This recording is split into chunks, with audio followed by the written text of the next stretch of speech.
demonyo! Galingan mo pa, putang ina mo!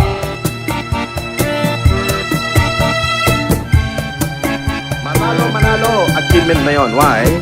To all the people of Cebu is being born. We change. Why? Because it is depend upon the person now who lives in the capital. Ano, nakakulong ako ito! Sino may kasalanan? Kasalanan nyo! Tingnan natin si Chef Francis Marcos. Putang ina!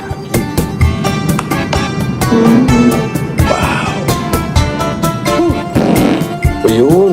Fuck you. Kung ano yung nandiyan dyan, hindi nyo dapat pasingawin yan! Yung mga gunner mo, nasa labas daw. Pare, sa sinituro ko natutulog, pare! Pagkamali naman kita, 15 minutes away.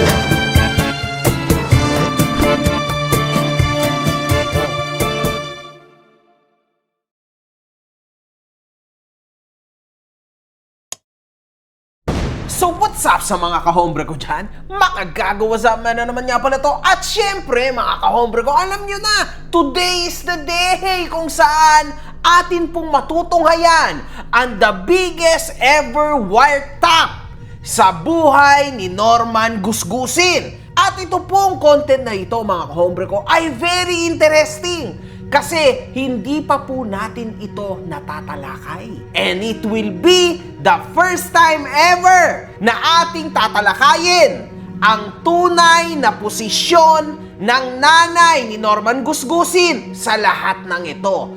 Tayo mga kahombre ko, magbibigay lamang ng opinyon mga kahombre ko. Hindi po tayo maninira o hindi ho natin sisiraan ang ibang tao. Kasi again, focus lang tayo dapat kay Norman Gusgusin.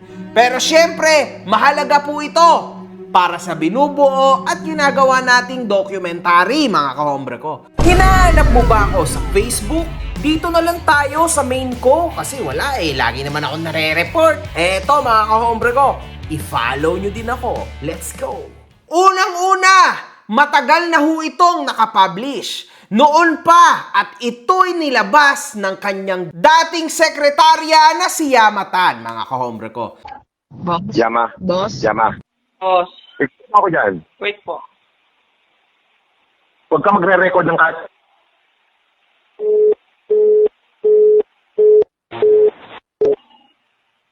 Boss? Huwag ka magre-record ng kahit anong usap. Yama. Opo. Wait lang, boss. Kinakonect ko. Wait lang po.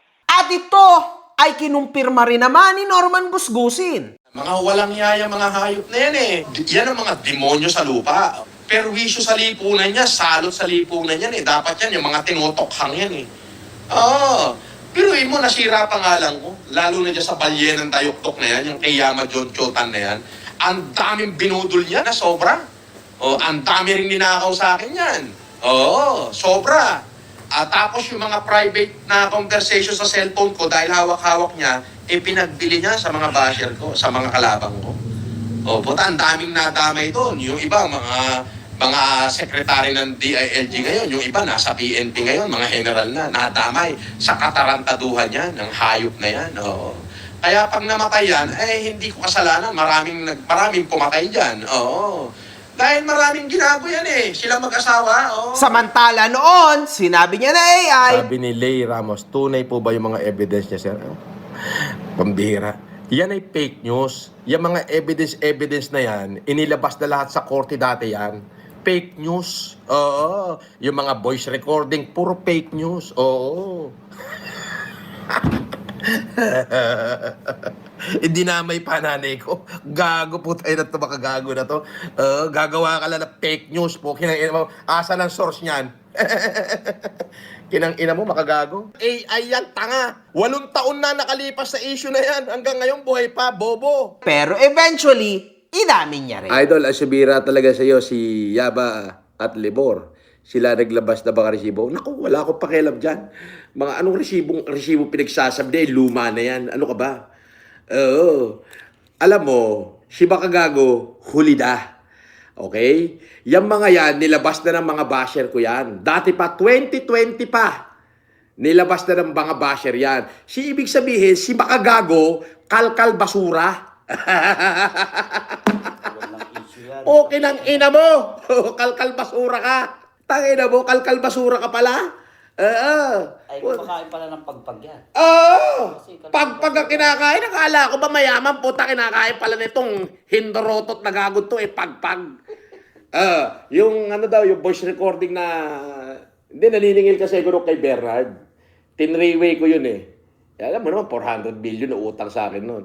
Sabi ko, pare, padala mo na ako kahit 300. Kailangan ko pang pumunta rito sa Inidoro para...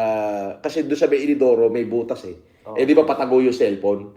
Doon ka magse-cellphone ko sa Abay Signal. Ganun. Siyempre, itong tarantado yung yaman, nirecord yun. Di ba? So, pinagdugtong-dugtong nila. Hindi naman yun yung buong video eh. Pare, hindi na ako makakatulog. Kailangan ko na magbayad bukas. Oo.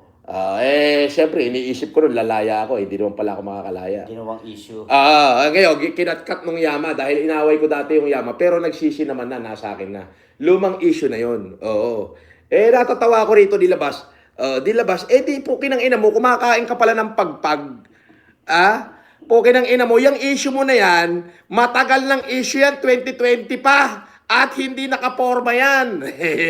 Ngayon, binubuhay mo, po kinang ina mo. Di kumakain ka ng basura. Yang mga pinakikita mo, puro recycle. Meron pong isang phone call ni FLM at ang kanyang ina na natak na kumakalat ngayon ang buong recording sa social media. Take note mga kahombre ko, nangyari po ang pag-uusap na ito sa panahong nakakulong si Norman Gusgusin. Ating pakinggan. Mga kahombre ko, bilang isang Pilipino na naging OFW, matagal din ako naging OFW, naging sobrang hirap sa akin na humanap ng mapagpapadalahan ng pera. And actually, sa totoo lang, yung hard-earned money ko na yon, na pinaghirapan ko talaga, no sleep, a lot of hours of work, syempre ayaw ko na mabawasan yun. Imagine niyo mga kahombre ko, ang tataas po ng mga transaction fees ngayon sa iba't ibang mga napapadalahan natin ng pera.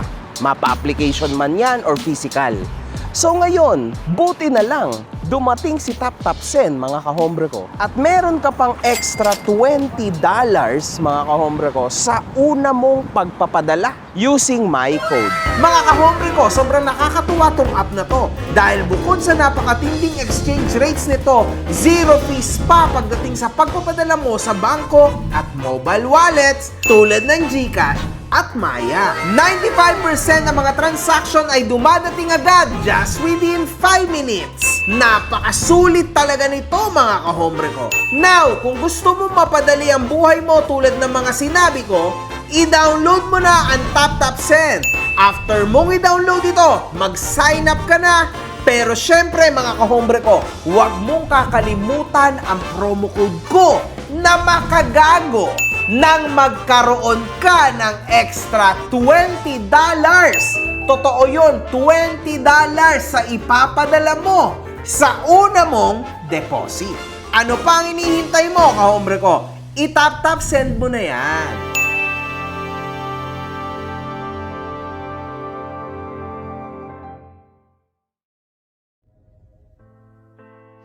Oo. Pwede? Patahimikin nyo na lang yung anak nyo. Wala naman siyang sinasabi sa'yo, Wala siyang ginagawa laban sa'yo. Bakit sa kanya kung binibunton yung galit mo, wala siyang ginagawa laban sa'yo. Ako magsasabi. Hindi ako. Tangina naman Pag-agalitin nyo na naman ako Minsan nila akong galit sa buhay. Tangina, nakakulong ako ito! Sino may kasalanan? Ako? Kasalanan nyo! Nako, Ramsey, alam mo. Sinabing patigilin nyo lang yung anak mo pagtatanggol mo pa. Wala naman ginagawa. Marami ako na... Wala siyang ginagawa. Alam mo, maraming tumisira sa kanya para hindi Hindi ka titigil. Hindi ka titigil magsalita. Hindi ka titigil magsalita. Hindi mo pakikinggan. Ito lang ang sasabihin ko, anak. Putang na, magsasalita na kayo. Ako nga nagsasalita Hindi ko ituloy pakinggan niyo yung sasabihin ko. Oh. Marami nga nakikita nga araw-araw nga nakalive yung anak nyo. Putang ina, sinisira yung advocacy ko. Putang ina, panayang hingi kong kani-kanino Araw, nakisika ko. Napapanood ko. Naririnig ko. O, di nasa iyo yung cellphone mo. Ginagamit niyo yung pangalan ko. Ginagamit niya, ikaw ang nagsabi sa kanya na gawin mo yung... Anong tinapay yung naman? ako na... Wala akong putang inang ayuda. Tumulong nga siya doon sa bambang eh. Okay na. Putang ina naman eh. Ang kulit talaga eh.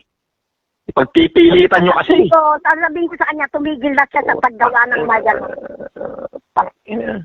Alam niyo ba na buhay ko na nakasalalay dyan? Eh putang ina, yung ginto-ginto na yan, kapag nanaman niya, ano mangyayari sa palagay nyo?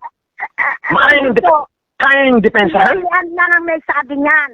Si Mary Ann, walang ibang tao akong kausap kundi si Mary Ann. Sumasakit na ulo ko sa inyo. Eh paano kung sabihin ko sa inyo? Kaya ako tumawag, pakinggan mo. Tapos na sana yung issue mo na Norman Mangusing, kung pinadalan mo na ng pera ng 2 milyon yung nasa Italy na Norman Mangusing na sumira sa iyo at gusto niya yung umuwi. Yun ang patikako mo. Ina naman talaga.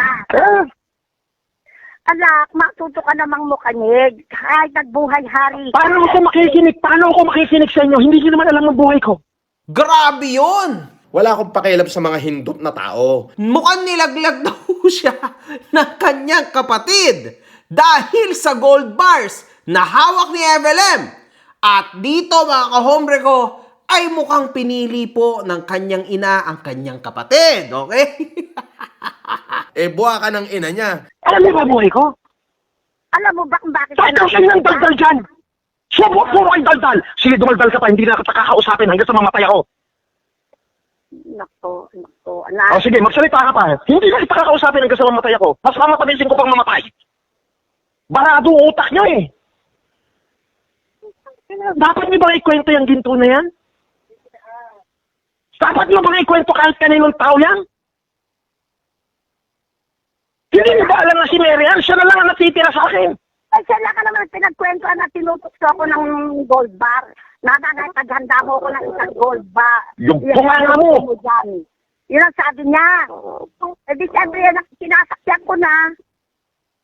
Eh, wala nang iba siya lang. At wala nang iba. Kaya, Ano yung pagpapanggol niyo dyan sa anak niyo? Putang ina eh. Yung anak niyo nga nagdala ng mga dokumento doon kila... wala siyang dinadalang dokumento. Okay na yun. Wala siyang... Isulat din namin panigay. Sakbay nga yung parwar na kay G. Manila. Wala siyang dinadalang dokumento. Pagtatanggol niyo pa, putang ina na nga. Ako na nga. Sa'yo, yung Norman Mangusing. O, wag na tayo mag-usap. Hanggang sa mamatay ako, hindi kita kakausapin. Ayaw mo tumigil eh. Pilit mo pinagtatanggol yan. Ako na. Sino ba mas mahalaga sa'yo? Ako yan. Pareho kayong anak. Putang ina. Walang itulak sa akin at walang itulak Putang ina yan. Walang itulak. Pagiging putang ina may. Putang na wala akong kadugong hudas. Hindi naman siya hudas Hudas yung anak nyo. Ingatan mo lang. O, ibaba mo na. Huwag mo na akong kausapin hanggang sa mamatay ako. Mas mamatamisin ko na. Dito, mga kahombre ko, parang mas kinikilingan ho ng kanyang ina talaga ang kanyang kapatid. At lalo tuloy nagalit, lalo ang ating bida na si Norman Gusgusin, mga kahombre ko, at pinagmumura niya ang kanyang nanay. Putang ina mo uli! Dahil mukhang mas pinagtatanggol ito ang kanyang kapatid sa kanya. Hindi kaya ito yung mga childhood traumas niya na parati na lang pinagtatanggol ng kanyang ina ang kanyang kapatid sa kanya? Pwede kaya yon? Marahil ay posible ba yan? Oo! Hindi natin masasagot. Tuloy tayo ngayon. Oo, pero walang bearing yan. Gonggong yang hinayupak na yan. Sampal-sampalin ko pa pag nakita ko yan eh. Kung ano yung nandiyan dyan, hindi niyo dapat pasinawin yan. Anak. Huwag mo akong tawaging anak. Dahil hindi mo ako pinakinggan kahit minsan eh. Bakit hindi kita pinakikinggan? Putang ina, dagdal ka na naman ng daldal. Dagdal ka ng daldal. Sinabi niya, guhutas ka yung anak nyo, hindi nyo pa makita. Ina. Hindi nyo pa makita. Wala akong hiling, pinatitigil ko lang, hindi pa tumigil. Pinagtatanggol nyo pa, putang ina! Tumahimik naman na. Wala Hindi naman. nga tumatahimik! O, kakausapin ko, tatanong ko. Ako magpaparat yan. Ako magpaparat yan. Ako magpaparat yan. Inaasahan mo ng butas yung kapatid mo. Hindi ko yung kapatid. At dito ho, napakatindi daw ng paninira ng kanyang kapatid. Siguro mga ka-hombre, ito yung sa online, no? Kasi at some certain point, ang kapatid ho ni Gusgusin naging vlogger. Inang-ina mo, bakla! Ang pangalan ko po ay Jose Marie Antonio Mangusin. Yes, Mangusin. Pero wala po akong kinalaman at wala po kaming kinalaman regarding dyan kay Francis Leo Marcos na yan. At kung ang sasabihin po ninyo at ang sasabihin nila, kamukha mo ano ngayon kung kamukha ko? Ano po ngayon kung batang version yung itsura ko? But I thank God, I am blessed to have a face like this. Magkamukha ho yan. Paano hindi kayo magkapatid? Hindi na kailangan ng DNA. Lehitimong iisa lang kayo. Unggoy yan! Grabe naman yan. Pero mga kahombre ko, bawat isa naman sa atin, ako naman unfortunate kasi wala akong kapatid. Pero mga kahombre ko, minsan nangyayari ho yung mga storya na yan sa magkakapatid. Tama na, nagkakaaway or whatsoever. Hindi kita tunay na kapatid, yung mga ganyan, nangyayari yan. Pero sila, I am sure 100% na magkapatid ho talaga yan mga kahombre ko. No need DNA. Pero, itinatanggi ho siya ni Norman Gusgusin. Naku! Ina. Akala nyo nakakalimutan ko lahat ng mga pangyayari sa buhay ko. Kung sino nagpabagsak sa akin. Hindi siya. Hindi ka sana... Ano naman wala kang nalalaman. Puro kayo hindi siya, Ipagtatanggol mo yan, syempre anak mo yan Ngayon sasabihin ko sa'yo, dalawa lang pamimilian mo. Ipagtatanggol mo yan, hindi mo na ako makikita hanggang sa mamatay ako. Kahit bangkay ko, hindi ko ipakikita sa'yo. Bala ka. Maski sarili niyang bangkay. Grabe, naisip mo pa yun, Gusgusin. Napakatindi mo talaga. Sige, mula ngayon. Magmalaki sa akin, anak. Alam mo, hawak ko. Hindi kita pinagmamalakihan. Hindi kita pinagmamalakihan. Malaki ka sa akin. Sabi ko sa'yo, magmalaki ka sa akin. Putang ina. Magkalimutan na tayo lahat. Ilang gusto mo, dahil sabihin. Putang ina. Pinagtatanggol mo, pinagkakanulo na nga ako Tapos tatakutin mo pa ako ng ganyan na hawak ko buhay mo. Putang ina. Ako ang nanay mo. Putang ina. Tandaan mo, ako ang nanay mo. Putang ina, kahit ina kita. Tumatakot. Ang sabi ko sa'yo. Putang ina, hindi mo nga ako pinakikinggan Sa'yo. Pakinggan mo, hindi lahat ng taong nakadikit sa'yo. Totoo. Kingdom.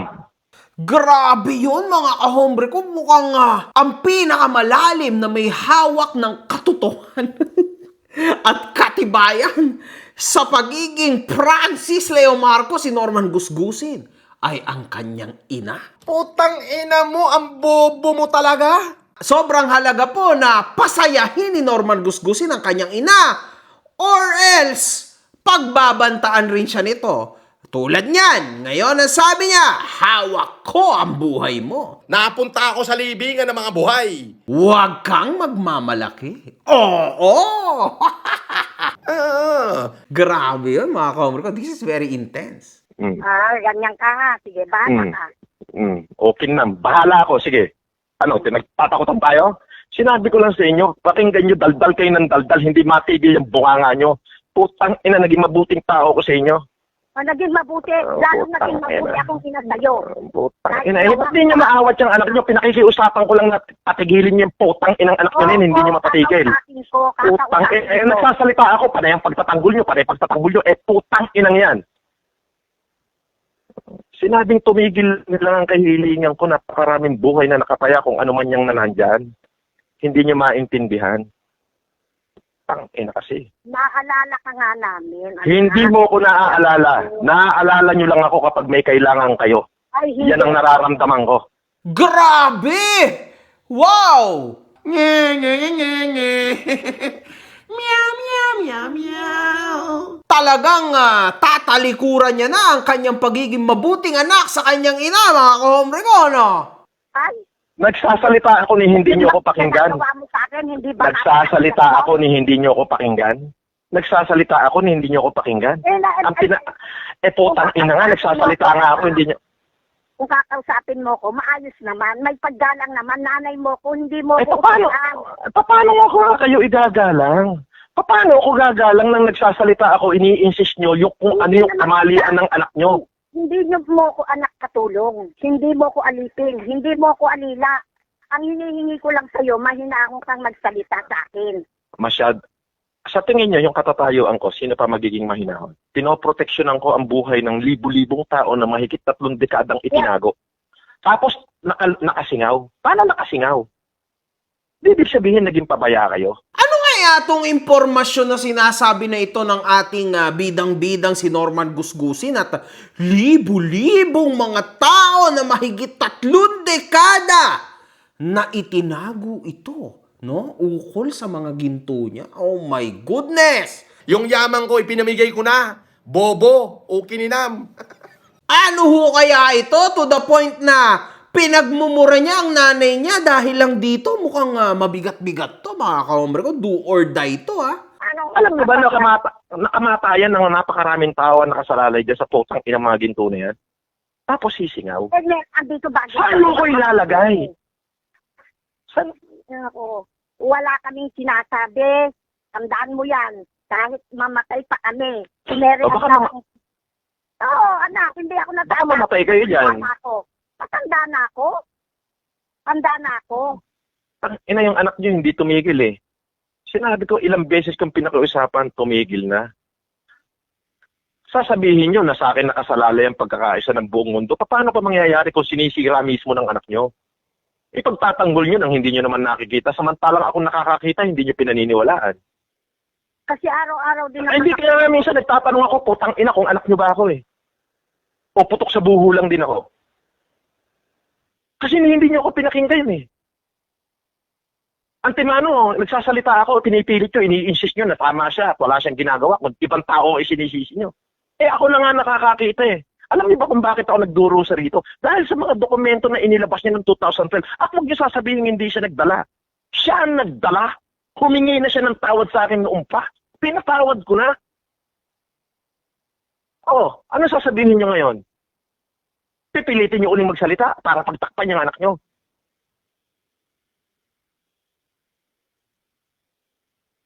Tama ba? Sobrang dami nating magiging question marks dito, no? Tindi, mga kahombre ko. Grabe to. Crazy. Putang ina mo, for the views ka lang talaga, hayop ka. Nagkaroon ng isang convo si Gusgusin at kanyang kapatid na si Pastor Jam dahil sa nagagawa raw siyang ilaglag nito.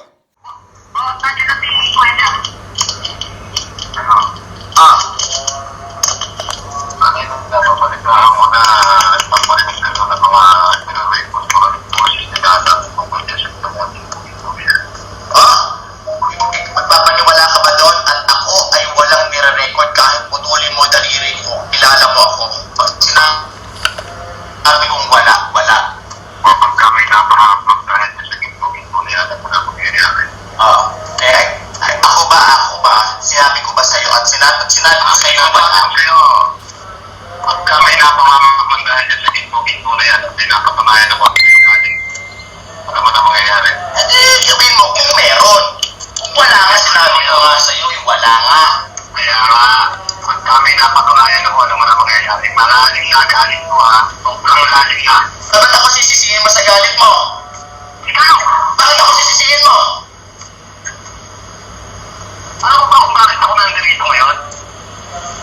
Ano ba yung mga dokumento nagkalat? Sino kanino galing? Bakit ako ba nagdala nun? Ako ba nagbigay nun? Sigurado ka ba? Ay ako, awan i-rumor ko uray may sa.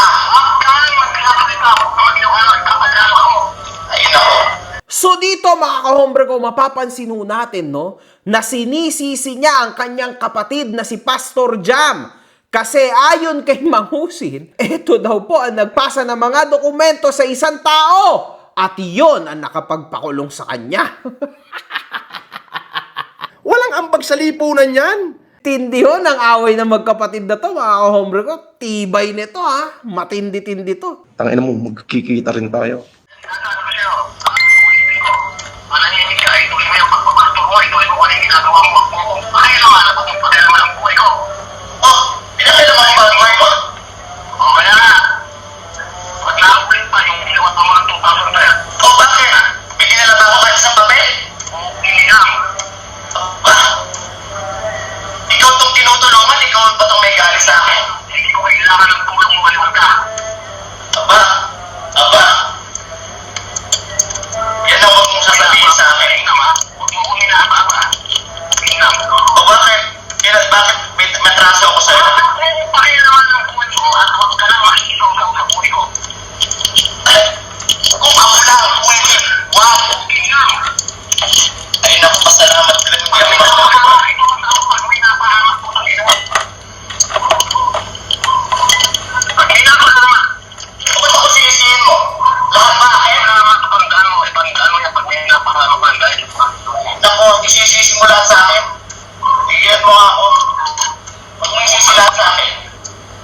narinig ko, paalala ko, ilawin mo, sa kahit na. Ipayari mo, takot ako sa'yo. Puro ka ganyan eh.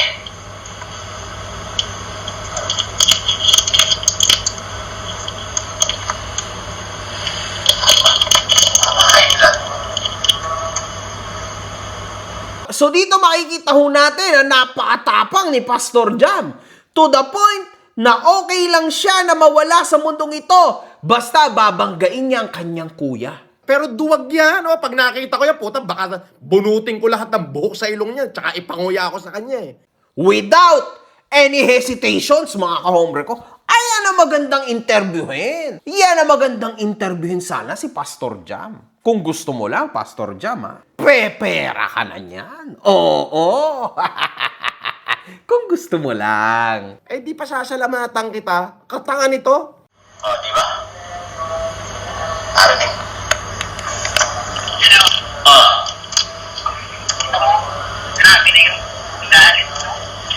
Alam mo, yung katigasan ng ulo ng boss mo ang nagpapahamak sa kanya. Dato ang hirap dito. Paano ako hindi naman ikaw ang magpapakalat ng papel? Hindi na, Yama, hindi ako at wala akong alam sa papel na yan. Kaya nga, ikaw nga ang sinisipili mo. Ikaw lang ikaw. Sino ang magpapakalat mo, di ba? Yun kaya nga sinabi ko sa kanya, sa lahat ba ng nangyayari, ako ang babatuhin mo? Ang sa lahat, yung sinasabi niya ng papel na pinaharap ni isang papel, wala yan ay kagagawan niyan sa katigasan ng ulo niyan ng boss mo. Kaya ako, hindi ako takot sa boss mo. At alam na yan. At kaya ko siyang patulan. Kaya nga, yan siya ang inaano ko kayo. Sabi ko nga, so, usapan, kasi baka naman mamaya. Di ba? Ibang tao ang gumagawa. Ako, ikaw lang yung pinapaano ko. Siya. Di ba? Dahil hindi natin alam kung sino ang nakapit ito at paano kaaway. Kaya nga ang sinasabi ko, Yama, eto, ilalan at alam mo. Kaya kita mo kung paano ko magsalita sa kanya. Ang sinasabi ko, wala akong alam. Kahit yung nangyari sa kanya ng 2012, dahil sa kaalikan niya sa sugal, kaya ako binitbit ang nanang para mahinto sa sugal. At yung isang papel, wala akong binitbit laban sa kanya, alam niya yan. Kaya sabi ko nga sa iyo, naririnig mo kung paano ko siya kausapin. Ako, hindi ako natatakot kahit na anong sabihin niya. Bakit? Alam ko kung saan ako nakatayo. Kaya nga. At least narinig mo, sinabi ko sa kanya, wala akong pake. Unang-una, wala akong alam sa papel na yan. Ano kayo? Parang pruweba na talagang ako'y nangangalap. At dahil paano ko nangangalap ng mga abogado? Sino ang nagsabi? Ngayon, yung nagsabi, bakit hindi nila ilabas at iharap sa akin ng kung talaga ba? Yun ang problema kasi. Paano ko mangangalap at paano ko hahanap at bakit ko gagawin?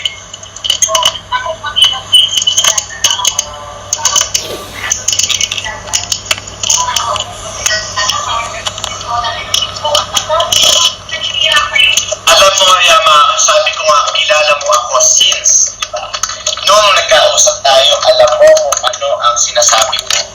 At ako, eto, yung sinasabing nangangalap na yan, bakit hindi nila ilang, sino ang nag-point? Di ba, GC, saan nanggaling na GC nangangalap?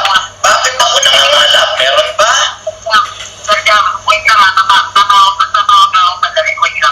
At dito po mga kahombre ko, may matindihong binitawan si Pastor Jam. Kaya naman pala napahamak ay dahil sa kaadikan niya sa sugal. Malamang. Which hanggang ngayon mga kahombre ko, meron pa rin, no? May kredibilidad po itong source na ito ng kanyang kapatid, mga kahombre ko. Duwag naman, di ba? Pinipilit niya, boss. Talagang wala daw siyang alam talaga sa mga ginto-ginto. Putang inang yan. Hindi niya daw magagawa sa yun. Yun naman yung inaano niya. Sabi niya, sinisira lang kami. Sinisira lang daw siya. Recorded nga eh. Paano malalaman ng taga-Japan ng ginto? Kaya nga, yun lang ang ano. Ah. Paano ko mapahamak ang nanang ko? Kaya Putang inang yan. Ang hayop na yan. Yung putang inang yan. Yung putang inang yan. Yung putang inang yan. Nako, Diyos ko, grabe to mga kahombre ko. Mabigat ho ito, ha? Wow, this is very stressful! Ihanda mo katawan lupa mo, sabi ko sa'yo. Pagpapaldahin kita. Tutumbungin kita. Tigas kasi ng ulo niya, hindi niya alam. Baka mamaya nire-record siya ng mga taga-Japan. Ng mga nakakausap niya. Putang inang yan. Alam mo, wala ako ni isang dugo niyan. Kaya nga, boss. Nanay niya nagsilang sa akin, Yama. Pero kahit yung ina na nagsilang sa akin, wala akong dugo nun. Alam mo ba yun? Yes, boss. Naiintindihan ko. Paano? Sige, paano nangyari yun? Dahil, Sinilang ako ni Nanang Remy, pero wala akong dugo niya. Paano nangyari yun? kasi nga, pinaampun ka doon. Baby ka pa lang. Siya nga ang nagsilang sa akin. Ipinanganak niya ako. Pinanganak ka niya, pero wala kang dugo. Yes, wala akong dugo niya. Paano nangyari yun, boss? Yun. Paano nangyari yan? Ha? Magkapareho kayo ng ina, tapos hindi kayo magkadugo? Anong klase hong utak yan, mga kahombre ko? Malamang parehas kayo ng ina, 50-50 kayo. Kahit nga parehas lang kayo ng ama, 50-50 pa rin kayo magkapatid. Oo, grabe naman ho yan. Bakla yan, Malaking kabalbalan talaga ang takbo ng utak ng tao na ito. Yung similya ng nanay ko at saka ng tatay ko, ibinaon sa kanya. Okay. Dahil hindi na pwede mga nakamami ko. Matanda na. Kumbaga, yung in-inject, parang kay Labelo.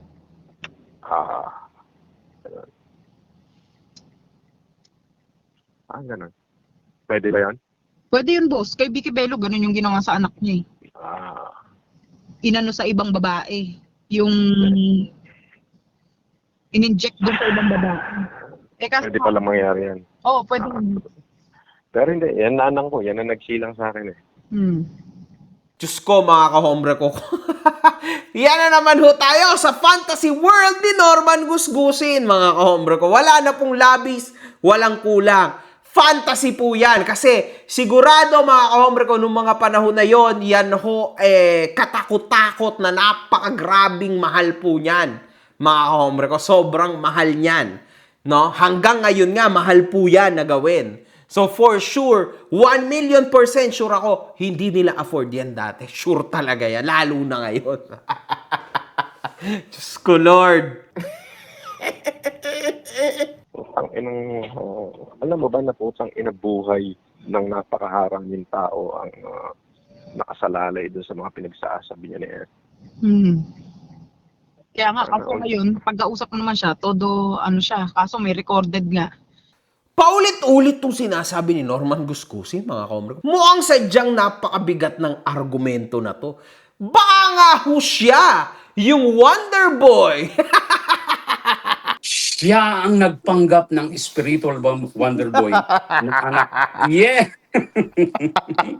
So, spiritual Wonder Boy pala to. Yes! Siya yung itinago na bata noon ni Apo Lakay na anak niya na magsasalba ng kahirapan ng Pilipinas. Siya yun. Nasadya at talaga namang makakapagpaligtas sa mga utang ng Pilipinas. Eto masasabi ko sa'yo, makagago. Isa kang hindot na tarantado na gunggong, puking ina mo. Tinawagan mo pa? Tinawagan ko nga, sabi ko, Sir Jam, ano ba talaga kasi ginawa mo? Sabi niya, wala akong ginagawa, Yama. Putang yan. Kilala Huwag mo ko. sineser yan. Sabi niya, kilala ko ni Kuya, hindi ko magagawa. Huwag mo sineser yan. Hindi ko kilala yan. Sige, boss. Sabi niya, hindi ko magagawa sa Magmula, yun. magmula ngayon, stop na communication dyan. I-block mo na yan. Okay, sige, boss. Stop ang communication dyan at maglalagay ka ng announcement mamaya na Sige po.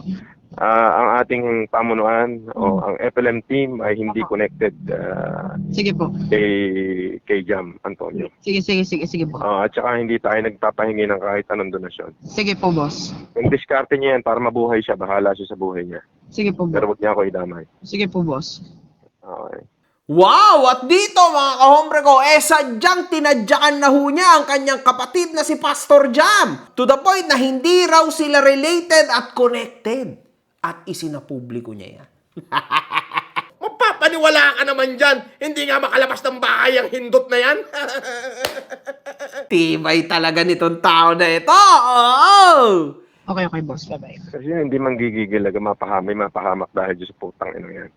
Kaya nga. Kampante siya na wala talaga daw siyang sinasabi. Wala siyang... Putang ina yan. Kala mo naman may bubuga, lalamutakin ko mukha niyang putang ina yan. malakas lang loob maggaganyan, mag-aba-aba niyan dahil nasa loob ka. Pero pag nakalabas ka, Diyos ko, luluwa mata niya. Putang na yan, nino ko pa lang, nangingilabot na silang lahat eh. Kaya nga. Lulutong ng mura inabot sa akin, di ba? Wala siya na isagot, kundi putang ina niya, kilala niya ako. Kasi nga, nagugulat siya sa'yo, galit na galit ka daw. Hindi naman daw siya ang nagpapaano niyan. Sige, boss. Sige po. Grabe to mga kahombre ko. Sadyahong napatindi talaga ng tao na ito. Pang action movie star po talaga. Ang mga binabanata nitong mga script. Kakaiba. Anino pa lang daw ni Gusgusin. Nangingilabot na lahat sa kanya. Papaniwala kayo dyan, gago nga yan. Para mga Robin Padilla tsaka mga Bong Revilla po yan na movie Anino pa lang. Napakatindi po talaga ni Norman Gusgusin, mga kahombre ko. Kakaiba talaga to, no? Pero ang totoo, gunggong yan. Dito, mga kahombre ko, sa mga kumalat na wiretap na ito, no? Talagang makikita po natin ang pagkalapastangan ni Norman Gusgusin sa kanyang pamilya. Una, sa kanyang nanay. Pangalawa, sa kanyang kapatid, mga kahombre ko. Kasi grabe niya pong pagsalitaan talaga, no? To the point na parang okay lang sa kanya na mawala itong mga to sa mga kamay niya. Basta, wag lang sumingaw! Kung ano yung nandiyan dyan, hindi niyo dapat pasingawin yan! Hindi kaya mga kahombre ko, ito talagang sitwasyon na ito ang talagang nakapagpapush sa kanya na literal na talikuran ng apelidong Mangusip? Kasi talagang mukhang sa tono niya dito mga kahombre ko, parang literal ho na kaya niyang talikuran ng kanyang buong pamilya. Ayan para sa akin lang, no? Sa napakinggan ko. Puro kasinungalingan din na nung sinasabi niya, wala namang katotohanan, maniniwala pa kayo dyan, di ba? Ikaw ba, sa tingin mo ba, yung ba mga ganyan salita, goods pa? Okay pa? Para sa akin, mga kahombre ko, ito yung tipo ng pamilya na talagang wasak na. Will be separated forever, kumbaga. Para sa akin, Okay, ninam! Noon rin, may isang kumakalat na voice recording ni Gusgusin. Dito, mga kahombre ko, hindi na si Yama ang nagpakalat nito. At walang impormasyon na kumakalat kung sino naglabas ito. Pero nakapost din po ito in public. So, we are just reacting, mga kahombre ko. Kapatid ko si Bongo. Pero ang pumirma ng birth certificate ko si Pacifico Edwin Marcos. Yung kapatid. Si Bongo, kapatid mo? Anak ako ni Ferdinand Marcos. Senior. Kay Doña Remedios Carino Antonio. Yung prinsesa ng Cordillera. Bakit bossing Ang pumirma ng birth certificate ko si Pacifico. ibig sabihin sa firma lang siya? Pero sa biological father, Si Ferdinand Marcos. Ferdinand Marcos. Kaya pumakoy. Ang tatay ko. Makikita ho talaga natin, no? Na pinipilit niya at pinupukaw niya ang interes ng taong kausap niya na siya raw ay kapatid ni Presidente Bongbong Marcos. Tarantado! At ang pumirma nga lang ng birth certificate niya ay si Pacifico Edralin Marcos, mga kahombre ko. Tanga! Kaya ganyan ako katapak. They stole the name that's supposed to be mine. Yung Nanay, ibig sabihin, nanay ko dapat ang talagang asawa ni Presidente Marcos, hindi si Imelda. Kaya nga sabi niya Si Don Isabelo Antonio, asawa ni Doña Maria Carino. Ang anak nila, si Doña Remedios Carino Antonio, yung aking ina. Si Don Mariano Marcos, mahirap lang yan. Tauhan niya ng Don Isabelo Antonio. Si Doña Josefa Edralin ang talagang may pera. Magkukumadro yan. Nagkasundo sila na dapat ang unang anak na panganay na lalaki ni Don Mariano at ni Doña Josefa ikakasal sa unang anak na panganay ni Don Isabelo Antonio at saka ni Doña Maria Carino. Si Doña Maria Carino, kapatid ni Mateo Carino, will chip play ng buong Cordillera. yung tinatawag na meron tayo sa ating konstitusyon na Mateo Carino Doctrine. Meron tayo yan. Kahit itype mo sa Google, Mateo Carino Doctrine. Pag sinabing doctrine, batas sa Republika ng Pilipinas. Makikita mo sa Google yan, Mateo Carino Doctrine. Mateo Carino kasi. Doctrine, nasa Google yan, Mateo Carino Doctrine. Mukhang wala po kahit isang porsyento, kahit isang butil na DNA na naiwan si Ferdinand Marcos Sr. sa kanya. Kasi lahat po at buong pagmumukha ni Norman Gusgusin ay nakuha niya sa prinsesa ng Cordillera. Mga Ombre, legit. At saka parang yung tangkad niya, no, at yung statura niya, yung build niya, ay parang nakuha niya talaga totally kay Gilbert o Gilbert Mangusin, mga Ombre, sa tingin ko lang, no, sa mga kumakalat din na picture online. So, sobrang layo po ng itsura nito kay Ferdinand Marcos Sr. Sorry, pero para sa akin, yan ang opinion ko, mga kahombre ko. So, yun. Kayo, ano sa tingin nyo? Putang ina mo, makabaho! Pakshit ka! Baka yung burnik ni Ferdinand Marcos Sr. Pwede siguro.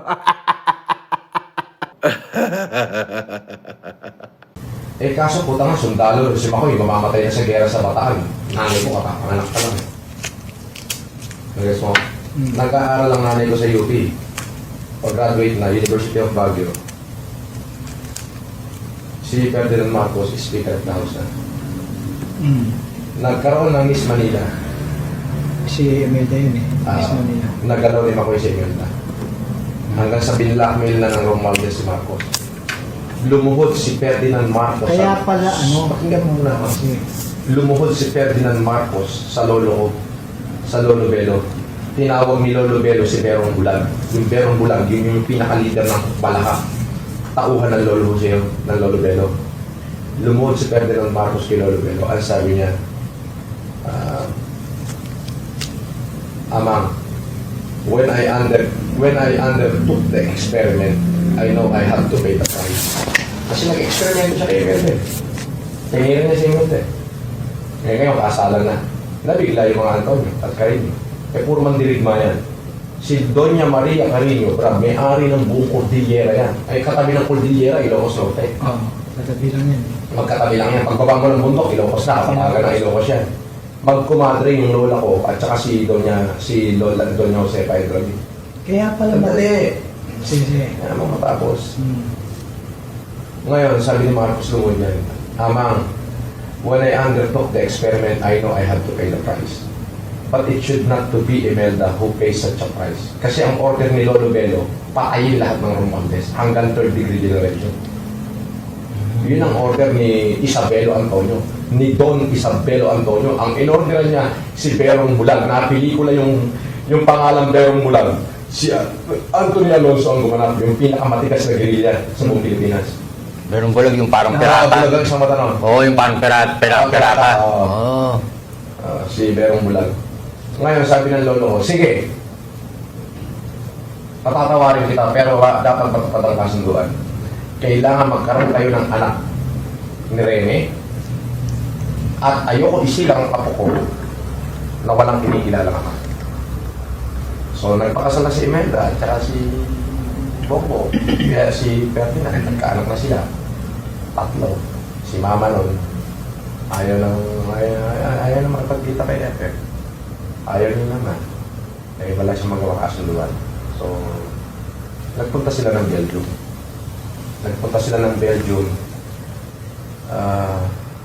December 22, 1978. Kung yun ako nagkakamali. Saan pa rin?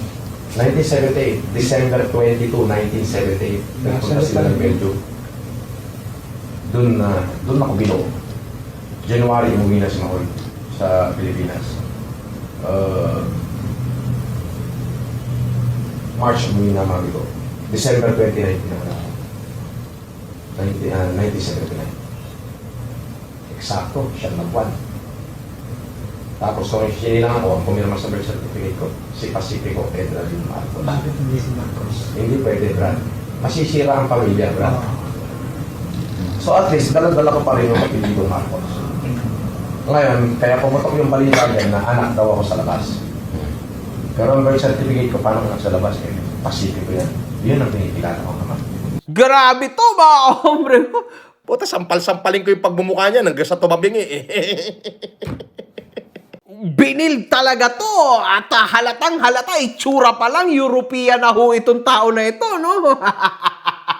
Kung hindi nyo nakakalimutan, ayan din ho ang sinabi ng kaibigan natin na si Nasukir. So, ayan yung patunay pala, no? Ayan, kinakalat niya pala talaga itong istorya na ito niya na kesyo sa Belgium, siya nabuo, mga kahombre ko. Wow! Oh, eto, sampalin kita ng pera. Gusto mo? Oo. Royal blood, mga kahombre ko, literal. Ngayon, may isa marami kumukwestiyon. Eh, bakit sila nung anak din ng Pasipyo? Yan. Pero no question naman. Ganyan akong kabilas. Kaya pala. Ngayon, dahil sa sobrang hinanakit ko noong 2008, sobrang hinanakit ko, nagwawala ako sa Ilocos. Buhay pa yung tiyahin ko sa Portugal.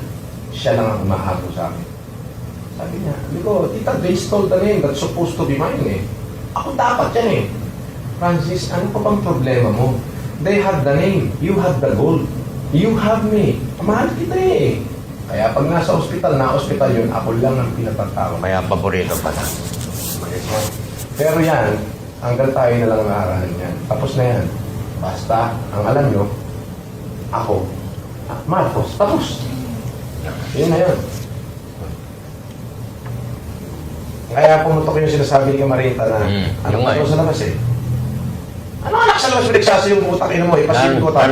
Narinig ko nga, di ba nag-usap kayo? Video call. Narinig mo ba yun? Oo, narinig ko yun. Anak sa labas, hindi mo dala ang apelyido Marcos. Ganun talaga nga. Yan o, anak na. Walang anak sa labas. Kaya yung anak sa labas, Marcos. Hindi, pwede mong dalhin. Hindi, pero... Wala na kasing illegitimate child ngayon, Brad. wala na nga lang sa bagong batas. Wala na. Dati may illegitimate. Ngayon, pwede mo nang dalhin yung apelyido sa bagong Mga posisyon. pangyari yan. Kaya pala yung sistema ng ligawan nila Marcos sa istorya nila, 11 tatlong days. araw, 11, no? 11 Kasi, days of hindi, ganito yan. courtship. Nagalaw ni Marcos. Nagalaw ni Arsenio Lacson sa Imelda Umaga. Pero totoo yun. Totoo yun. Nagalaw talaga ni Arsenio Lacson sa Imelda Umaga. Hindi alam ni Marcos yun. Nagalaw ni Marcos si Imelda gabi. Dahil gustong manalo ni Imelda sa Miss Manila, si Marcos ang judge. Si Lacson naman ang host. Kasi siya yung mayor ng Manila eh. Ayun. Sino ba blackmail ng Romualdez? Si Lacson na matanda o si Marcos na binata at saka Speaker of the House? Senate President pa. Ay, siyempre si Marcos. Kaya nagkaroon bigla ng kasalan. Putang inalala. Pero yung istorya ng kay sinasabing si Aimee, anak ni Lacson, totoo ba yun? O hindi? Totoo yun. Totoo yun? Pwede. Ibig sabihin, isang beses lang nagalaw, nabuntis agad? Hindi natin masabi. Converted si Imelda. Yun, fertile talaga. Diba? Hindi natin masabi. So may possibility. Pero nung nabalitaan yung kasalan, putang ina, ang tinawag na matandang belo si Verong Gulat. Alam mo kung ilan ibabayad? Isang baul na pila. Patayin lahat ng Romualdez. Walang matitira, pati si Commission hanggang third degree generation ng Romualdez papatay. Buti hindi rin nangyari. No? Lumuhod si Marcos, si Presidente sa lumuhod. Kaya po nga ko eh. Lumuhod niya ang eksaktong words, ha? Amang, I know when I undertook the experiment, I had to pay the price. But it should not to be her, nor to be my child in her womb who pays such a price. I'm willing to pay the price. Ano po ba ang gusto niyong gawin ko? Mapatawad niyo lang kami. Mapatawad niyo lang ako.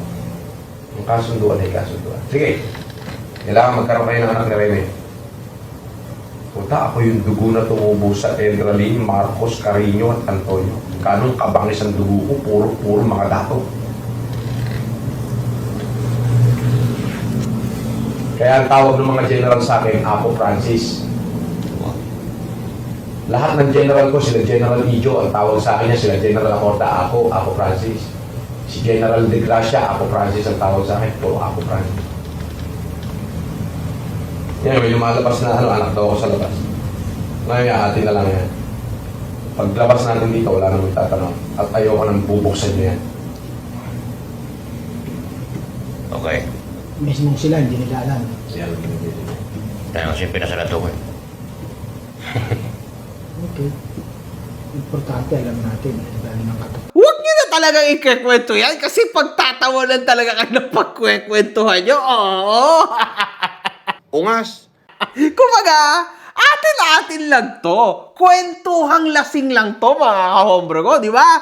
O kaya, kwentuhang, alam mo na, di ba? Baliktaran yan. Walang substance, ika nga. Kumbaga, kailangan kong magkwento para naman maniwala ka. At eventually, magkaroon ako ng mapapala sa'yo. Hindi naman kita pag-aaksaya ng oras kung wala akong mapapala sa'yo, di ba? Yan ho ang mentality ni Norman Gusgusin. Kaya, huwag mo na lang ikwento sa iba. Hayaan mo nang ako yung mambola sa kanila. Pagdating ng panahon. Walang sustansya. Hindi na natin kailangan i-spread yan. Basta importante. Ang importante nga, alam namin. Kasi mas ngayon, mas malalim ang dugo mo talaga. malalim ang dugo. Ang dami ng pinagmulan eh. Samantala si Bongbong nakapix lang dun sa isang lahi. Ikaw, lumakad pa yung lahi mo sa nanay, sa lolo, sa tatay. Naalala ko bigla yung... Si Bongbong kaya ano lang yun eh. Kay Apo eh. Apo lang. Kaya nga naalala ko bigla yung... Pinagmulan niya pa. Dahil ang nanay niya, iba eh. Ang nanay ko, Carino. Carino eh. Hindi, ang nanay ko, anak ng Don Isabelo Antonio at Doña Maria Carino. Oo. Dalawa na Yung agad. Mariano Marcos. Dalawa na agad yun. Yung Mariano Marcos, iskeler ng kahoy ng Lolo Milio yun, ng Lolo Belo yun. Alam mo yung kahoy, iskeler. Taga-sukat ng pine tree. Yung si Matandang Mariano, taga-sukat ng pine tree ng lolo ko yun. Nung binata. Magkumadre yung lola ko, si Doña Maria, at saka si lola ko na Doña Josepa, magkumadre yun. Talaga pa yung Josepa. Pinakilala ngayon ng Matandang Belo, yung Matandang Mariano. Naging mag-asawa sila. Pang-usapan, yung mga anak-anak nila na panganay, Pero bossing, yung tungkol sa'yo, alam ni Imelda, hindi. Hindi. Sabi ko na, hindi alam niya. Ang nakakaalam lang, Sila, si Fortuna. Yung bunsong kapatid ni Presidente. Yung bunsong kapatid. sila Bongbong, hindi rin alam. Hindi ko lang alam kung sinabi na ng tiyahin ko. Kasi hindi rin siya kumitibo kahit anong banat mo eh. Kumbaga, Kaya pala nagagalit na si Bongbong. iniiwasan niya rin magbanggato kasi pag nagalit na to, dapat kahit pa paano, words din siya, wala eh, di ba? Ibig sabihin, sapaw. Baka ipadala ko sa iyo, yun lang sinabi ko, baka ipadala ko sa iyo lahat ng resibo ko, maubos lahat ng kabuhayan mo, hindi ka makabayad. So dito mga kahombre ko, mukhang talagang may alas at hawak na something ho ito si Francis Leo Marcos aka Norman Gusgusin. Kasi talagang kaya niyang patunayan at ubusin lahat ng kayamanan ni President Bongbong Marcos, mga kahombre ko. Ngunit huwag nating kakalimutan na ang ating presidente at ang kanyang kapatid na si Amy Marcos ay itinatanggi siya at hindi daw siya kilala. May kamag-anak ba kayong Francis Leo Marcos? Wala.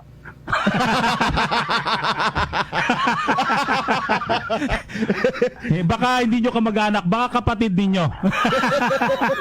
Ano ba itong si Francis Leo Marcos, yung inaresto ng mga NBI agents?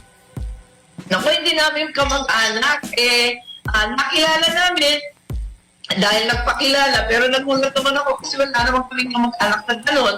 Nung tumutulong naman, nung nabalitaan kong tumutulong naman sa bigas, okay naman. Pero nung narinig ko na kung ano-ano rin, ang pinagalingan ng pera, natakot naman kami.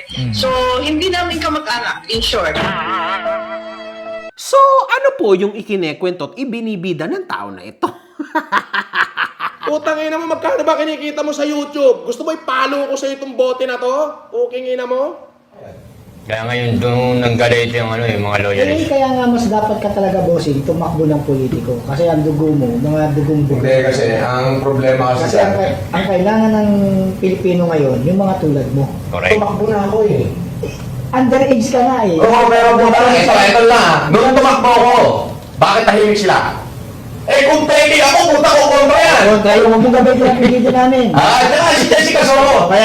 Isang training Marcos, tumakbo sa magkasenador.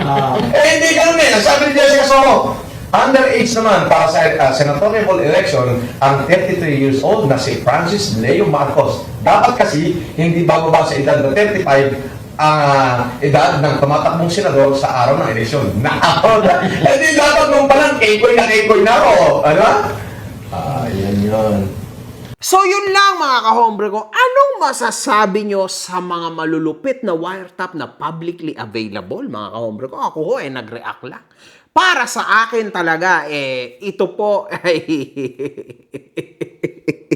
sobrang laking question mark, no? Na to the point na, wow man, paano nangyari una sa lahat na nag-leak lahat ng mga private convo nitong tao na ito? Ibig sabihin, yung mga taong nasa paligid niya, madalas galit na galit sa kanya. Naalala ko pa naman. Ang sabi niya, si Asek Lacanilaw daw ang maraming galit, no, na empleyado sa kanya. Sabi niya. Oklab, kupal ka daw, Oklab. Sabi mismo na empleyado mo. Ang dami nagte-text, oh. Mga empleyado ng LTO. Sabi nila sa akin, boss, sige, banatan mo ng banatan. Kupel talaga yan eh. Dito, parang hari yan, parang Diyos yan dito. Oh. Tapos mood swing. Ha? May mood swing ka daw?